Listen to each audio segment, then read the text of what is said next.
And sadly, there will likely be more. Before it ends, that's the way it is. Likely be more, but we'll do everything possible where that won't be the case.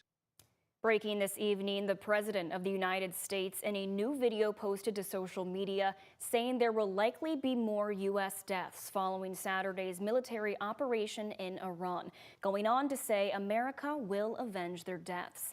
We've learned today that 3 U.S. service members were killed and 5 others were seriously wounded, according to U.S. Central Command. Thanks for joining us here at 6:30. I'm Alex Dieterer.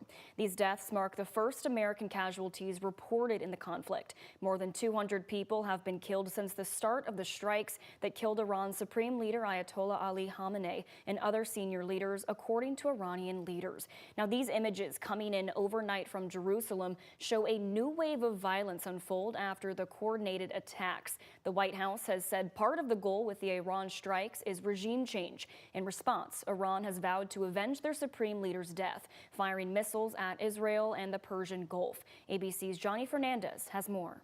Today, as the U.S. and Israel carry out a new round of strikes in Iran, news comes that U.S. service members have been killed and others seriously wounded in Kuwait, according to government officials. On Saturday, the president cautioned Americans that there would be risk. The lives of courageous American heroes may be lost, and we may have casualties. That often happens in war. But we're doing this not for now. We're doing this for the future. Today, the president praising the military on social media, saying, quote, "We have destroyed and sunk 9 Iranian naval ships, some of them relatively large and important." Images showing some of that damage. The fighting intensified after a targeted strike killed Iran's Supreme Leader over the weekend. ABC News has learned the CIA had been tracking him for months, according to a person familiar with the intelligence.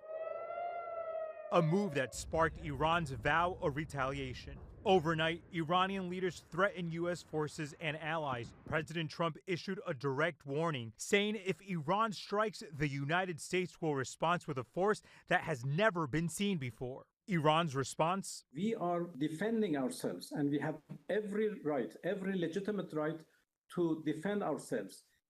What the United States is doing is an act of aggression. What we are doing is the act of self-defense. There are huge differences between these two.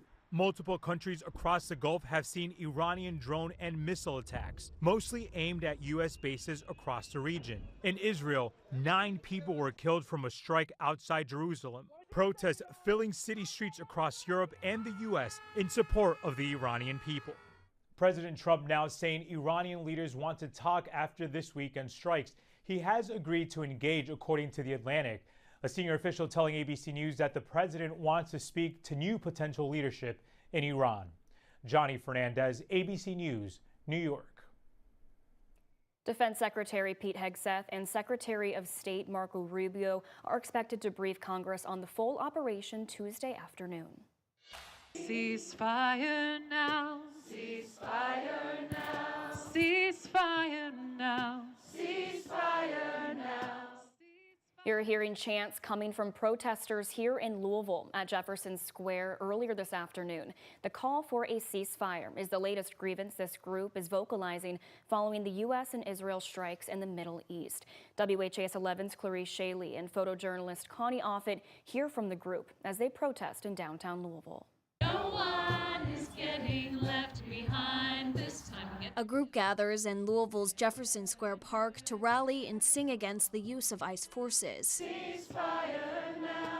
This song was added after the U.S. and Israel attacks on Iran Saturday, another grievance with actions by the Trump administration and the current politics added to their list. In the joint attack, Iran's Supreme Leader Ayatollah Ali Khamenei was killed, unsettling the regime in the country. I feel very powerless. There's not that much that I can do, and so that's why coming here is nice. Marissa Bienhauer joins others in song to work through strong feelings. It's also extremely infuriating. People's breath and heart rate literally sync up when they sing together, so we are embodying unity and peacefulness as part of our protest and our advocacy work. And they sing to say, what they're doing is messed up. In Louisville, Clarice Shaley, WHAS 11 on your side. We also heard from Iranian Americans living here in Kentuckiana this weekend who celebrated the actions of the Trump administration and thanked them for taking down their dictator. Kentucky State Police are investigating a car crash that killed a woman last night in Mount Washington. Deputies say a teenager driving a pickup truck heading west on 44 East overcorrected, causing the car to cross into the path of an SUV that was traveling in the opposite direction. The truck hit the SUV head-on, causing it to roll down a hill, landing on its roof. The driver of the SUV, identified as 27-year-old Sarah Wiseman of Shepherdsville, was found dead at the scene. The teenage driver of the truck was uninjured. KSP are continuing to investigate. And we received confirmation today that the Ohio Valley sector of the U.S. Coast Guard is investigating the death of a mariner who died while working on a barge in southern Indiana. The incident happened this past Friday, the 27th. The victim's name and how the incident happened have not yet been released.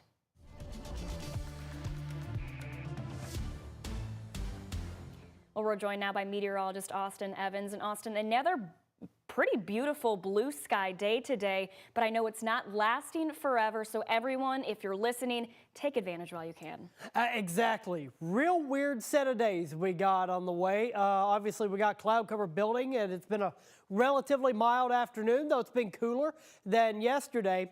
We have several days of rain chances on the way, and then, of course, a wintry mix tomorrow morning. By the way, happy meteorological spring. Today's the first day of spring for our record keeping, not necessarily the first day of astronomical spring, which will happen later this month. But here's a live look from our Bachman Auto Group downtown camera, part of our UofL Health Camera Network. All is calm and quiet right now, though the bridge very busy with traffic. Here in Jefferson County, we are in the mid to upper 40s, and that's pretty much the case everywhere, though you warm up almost to 50 in the southern zones of Kentuckiana, Bedford, Seymour in the upper 30s right now, along with Madison. And taking a look here at the wind speeds, been a bit breezy today, up to about 12 miles per hour sustained. And that cloud cover has increased quite a bit. We got plenty of it overhead now. Overnight is when the stuff is going to move in, especially as we head into 5 and 7 o'clock in the morning tomorrow. Details on all that tomorrow morning, a weather impact alert period in my full forecast. Thank you, Austin. Kwame Raman on Bardstown Road is temporarily closed after a car crashed into the side of the building last night. This image that you see right here comes from the streetery, showing the vehicle through the side of the building, taking out part of the wall and window. The car's front end came off, tearing into the side of the building and leaving glass along the ground. You can see in this footage that part of the building is now boarded up.